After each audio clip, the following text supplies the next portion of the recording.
This plant is a cultivated variety of Anthurium andraeanum, and also known as flamingo flower. So for those of you who have seen these in the stores, you'd be like, okay, I know these. These are the anthuriums. And I am not sure what kind of cultivar this is. This variety has been cultivated for a long while, but I was really drawn in by these bracts right here, which look like flowers. But this is the inflorescence right here, and they usually have some more colorful bracts to kind of bring in a little bit more of pollinators. Now, the dirty little secret is that this plant I was actually supposed to use in a houseplant makeover that I was doing.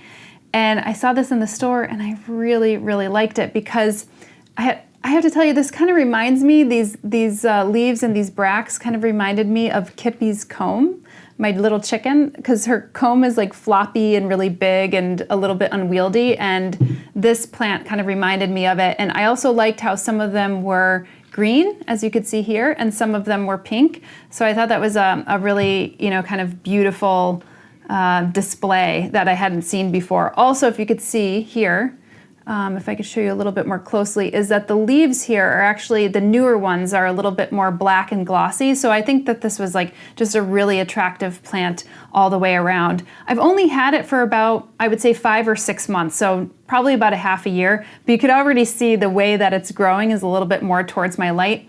I'm putting this in more medium light. So this is in my northeast facing window. It doesn't get any kind of direct light, but it gets a really nice morning light, very cool morning sun. And I think that I wouldn't put this in a more southwest facing window. This is a more tropic plant from like Colombia and Ecuador. So you wouldn't be giving it such kind of harsh environment. So I'm in the northeast, so when I say a south or west facing window, I usually mean that it's like a little bit more intense sunlight. Of course, that might be different for you because you might be in a different hemisphere. You might have a southern or western exposure, but it might not, it might be on the basement level, or it might be, blockaded by trees or anything along those lines. So when I say generic things like that, just, use your 2 cents and actually see, what light you could probably give this that would be best for you. This is a little bit more of an epiphytic species, so oftentimes I'll see this, I just have this in the regular pot right here, and this is a little cashpo. This is a little bit more, I would say, of a PD sphagnum mixture, but I've also seen these kind of growing on epipetrically, like they'll display them on rocks, and you'll see, their roots kind of cling onto the rocks. So this is a plant that kind of grows across a range, and I think is actually a relatively easy plant to grow.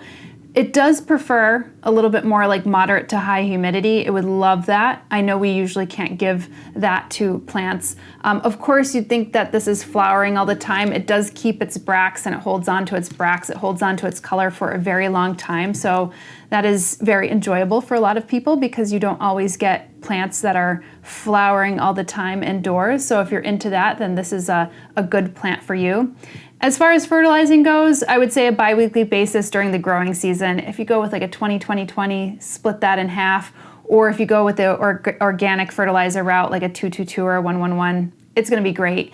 And when I say these things, as a reminder, take these just as guides. This is how I'm growing my plant. Don't take it as gospel. And of course, if you wanna share how you're growing this plant, how long you've been growing these plants for, please share them below in the comments below, because I think that also gives a lot of wealth of information to the people who watch the channel as well. So Anthurium, otherwise known as flamingo flower, really easy plant to get your hands on and a beautiful one to grow.